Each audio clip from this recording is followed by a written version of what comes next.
no livro de Atos 10, no versículo 1, falando do centurião Cornélio, para nós vermos e termos uma ideia do que é a salvação aqui que se pretende buscando a Deus.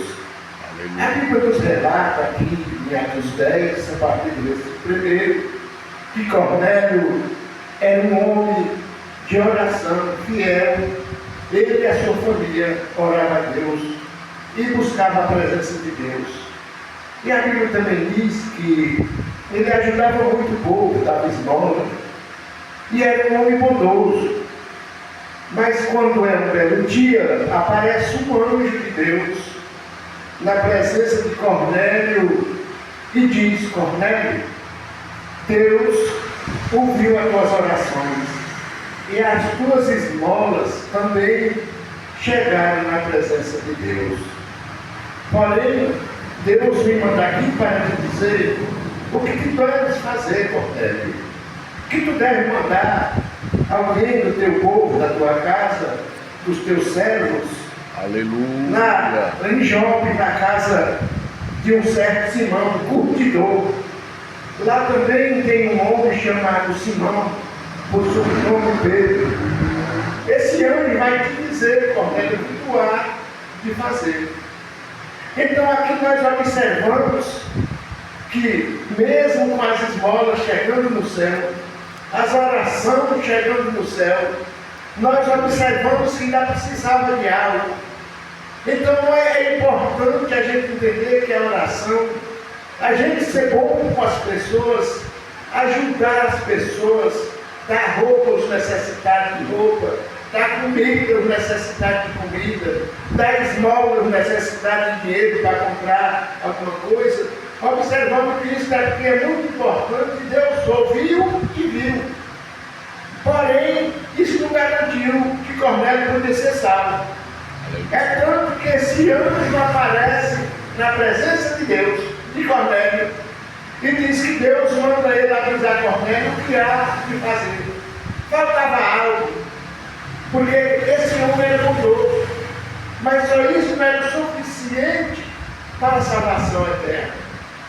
Então é bom que nós entendamos que a salvação eterna requer a entrega a Deus, mas essa entrega que Cornélio já tinha, você e eu podemos ter, se a gente não fizer uma confissão de fé a Jesus Cristo, nosso Salvador, que aceita Ele como nosso único e suficiente Salvador, talvez todos os nossos sacrifícios, talvez as nossas pregações em vão, talvez as nossas orações sejam em vão, talvez sejam em vão todas as coisas que faremos sobre esse assunto de salvação.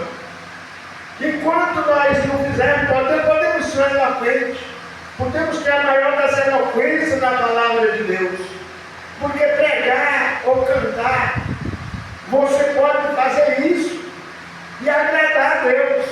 Você pode cantar também e agradar a Deus. Você pode pregar também e agradar a Deus. Porém, Deus te ouve, mas Ele diz contigo: olha, é muito importante, eu gosto disso, mas tu não confessou. Tu não confessou, não fiz a confissão de fé. Tu não disse que aceita a salvação eterna. Tu não disse que crê em Jesus Cristo. Essa é a exigência. E para isso tu tem que falar isso em público, para que as pessoas saibam que tu se torne uma pessoa diferente buscando a Deus. E Cornélio diz que precisava disso, e por isso mandou as pessoas ir buscar o Pedro lá em Jope. E diz agora, pois, envia homens a Jope e manda chamar Simão, que tem por sobrenome Pedro. Este está com um certo Simão, curtidor, que tem a sua casa junto ao mar. É uma viagem talvez longa, mas nós, para alcançarmos a graça de Deus, às vezes nós saímos de longe para levar uma pequena palavra para alguém que está necessitando. Às vezes essa pessoa nunca fez isso, talvez nunca ajudou ninguém, talvez nunca deu nada para ninguém, mas se você chega com uma pequena palavra lá, uma pequena pregação, Deus, e essa pessoa aceita Jesus como seu único e suficiente Salvador, essa pessoa, a partir daquela hora, ela faz parte do reino de Deus. Você vê que a situação de aceitação com ser bom tem uma diferença quando você confessa. Se você já é bondoso, se você já ajuda, se você já faz essas coisas na sua cidade, você já é conhecido por ser uma pessoa boa, você já é conhecido por ajudar quem está com frio, que dá uma roupa para se vestir, que dá comida para aquele que tem fome. Se você já é conhecido, você não faz isso, não vai te servir para nada. Porque naquele dia, se você for chamado dessa vida para outra, e você não fez essa confissão que é tão simples, parece ser, mas as pessoas têm dificuldade de levantar a mão e dizer que aceita. Talvez tudo isso que você fez foi um sacrifício em vão. Paulo fala de uma fase muito importante que nós devemos entender, porque ele diz: se tudo que fizermos aqui não tiver e não ganharmos a vida eterna, nós somos mais miseráveis dos homens. Então, para isso, você não vai ganhar salvação se você não confessar.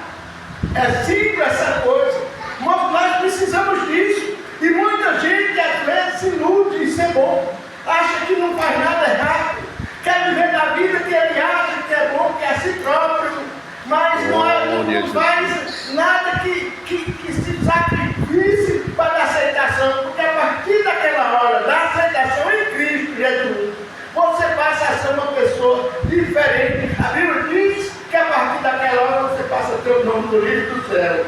E no verso 9 ele diz: e no dia seguinte, indo eles ao caminho, estando já perto da cidade, subiu Pedro ao terraço para orar, quase a hora do sexto. E tendo fome, quis comer. E enquanto lhe preparavam, sobreveio-lhe um arrebatamento de sentido, e viu o céu aberto, e que descia um vaso como se fosse um grande lençol atado pelas quatro pontas, vindo para a terra, no qual havia de todos os animais, quadrúpedes, répteis da terra e aves do céu.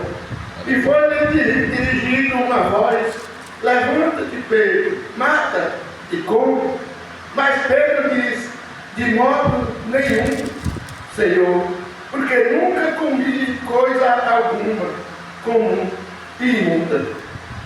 Aqui nós vimos por que essa frase de Pedro dizendo que não comia essas coisas imundas, porque havia essa diferença entre aquele povo ali, onde estava Cornélio e Pedro.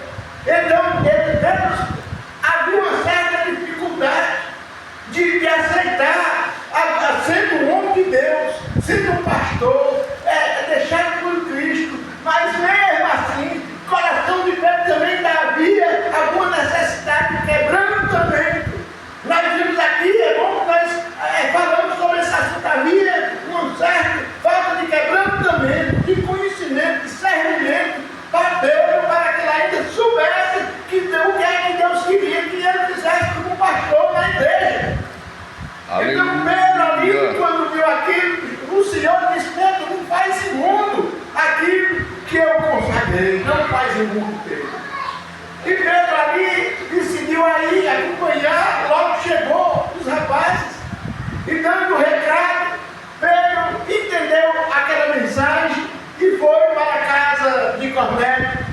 Naquele momento, na viagem, a Bíblia não relata se Pedro perguntou qual era o motivo e qual não era, mas de forma que Pedro chegou lá. E nessa chegada, Pedro, quando entrou na casa, Cornélio se enjoelhou nos pés de Pedro, considerando Pedro como se fosse um Deus. E Pedro diz: levanta-te, Cornélio, que eu sou um homem igual a ti. Mas o respeito e a consideração por um homem de Deus, a gente vê isso lá, mas hoje deveria ter também, porque parece que hoje a gente vê um pastor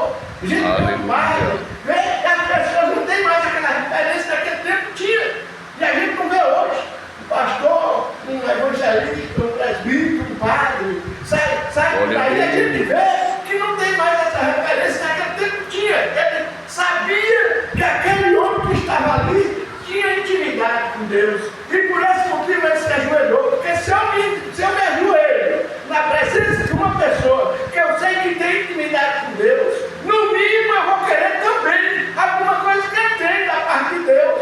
Porque a Bíblia diz que quando uma pessoa é abençoada, quando as bênçãos vêm para uma pessoa, elas também chuviscam, respiram daqueles que estão no seu redor. E Pedro, ali quando chega, que fala com Cornélio conversa com ele. E ele ali diz: olha, eu faço isso tudo. Então agora eu quero saber o que eu hei de fazer para a salvação. Aí Pedro fala para ele do arrependimento e eles tudo recebem aquela palavra. E a Bíblia diz que ali foi cheio do Espírito Santo, todos aceitaram na hora, e todos já foram cheios do Espírito Santo, e todos já falavam em língua. Olha que antes desse acontecimento, Pedro disse para Cornélio que obedecendo a voz de Deus veio, mas que não era normal aquela vida ali daquela casa, não era normal aquela região ali, porque eles não poderiam falar com os gentios, com aquele povo, mas ele obedeceu a ordem do Senhor naquele momento. E ali, quando ele pergunta o que faltava, que Pedro para eles aceitaram a casa foi cheia das graças do Senhor. E todos já falaram em língua.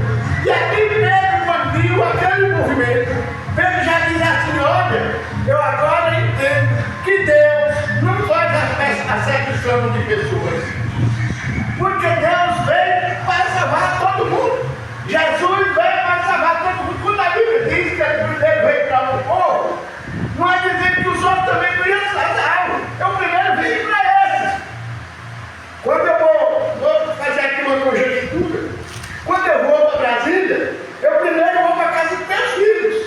Mas meus primos, meus irmãos, já mandam telefonar para mim: olha, você não vem aqui em casa, não vou. Você não vem aqui em casa, não vou. Mas eu digo para eles: respondo primeiro, eu vou visitar todos os meus filhos, são 9. Primeiro eu vou visitar todos os meus filhos. E aqui também, quando Jesus diz em João 13, que primeiro veio para os céus, ele quis falar que veio para Israel, mas não estava dizendo que as outras pessoas não seriam salvas. A prova é que na ponte de Jacó, Jesus teve uma conversa com uma mulher que não era de costume para conversar com ela. Ali Deus mostra, e Deus mostra, vê também aquela situação, deve ter lembrado daquela situação ali. Quando ele chega que vê Jesus conversando com aquela mulher, que não seria normal eles conversarem, porque aquela mulher era uma samaritana, aquela mulher era uma mulher que não era para os judeus conversarem, eles não se comunicavam, eles não tinham conversa. Glória a Deus. Mas Jesus veio para salvar o povo depois dos seus. Quando ele diz: eu vim para salvar a casa de Israel, ele não estava tirando o povo dali, dizendo: não vou salvar mais ninguém. Porque a gente vê que ele diz: olha, eu vim salvar as ovelhas perdidas de Israel. Eu vim salvar as ovelhas perdidas de Israel.